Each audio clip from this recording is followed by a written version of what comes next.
So ilang taon na sila? 10 po yung panganay. 10 itong panganay. Sino ang panganay dito, Lola?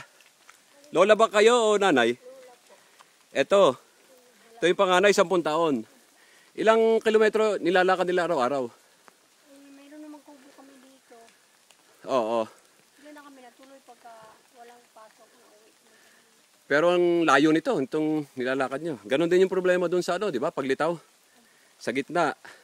Sa mga bata, mga walang tsinelas o meron man, madaling masira kasi ganito yung daan nila. So imagine niyo kung wala silang tirahan dito sa Apia. Ang mga bata, maglalakad ng 1 oras at kalahati. Akit ng bundok, baba ng bundok, magpapahinga, mag-aaral, inaantok, walang makukuhang informasyon sa pagod. Buti na lang may bahay sila. Ngayon, yun yung paakyat, oh. Opo.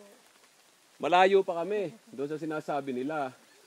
Tapos, ayun, meron pa ding grupong umakyat doon sa likod. Ay, ayun si mama. Oh. So, ganitong kalayo to. So, ang kailangan nila, edukasyon, higit sa lahat, karsada, transportasyon, ilaw, kuryente. Marami actually. Sana mapansin ng gobyerno ito. Sana nga po. O Lola, Ay, sabihin mo nga, ayun po. Noy Noy! Noy, Pabo, Presidente Noy, nandito po kami sa mahirap na lugar. Sana po masilip po man lang kami. Maraming salamat po. Oo, yung masilip lang kayo, malaking bagay na yun, di ba? Maraming po salamat. Saka ako na nagtangkilik niyan 4 na yun kasi wala na silang ama. Iniwanan sila ng ama. Ganun ba? Kami po ay hindi sa hindi sa dyaryo, hindi sa Alam po nyo yan, di ba? Lagi po kami mabalik dito.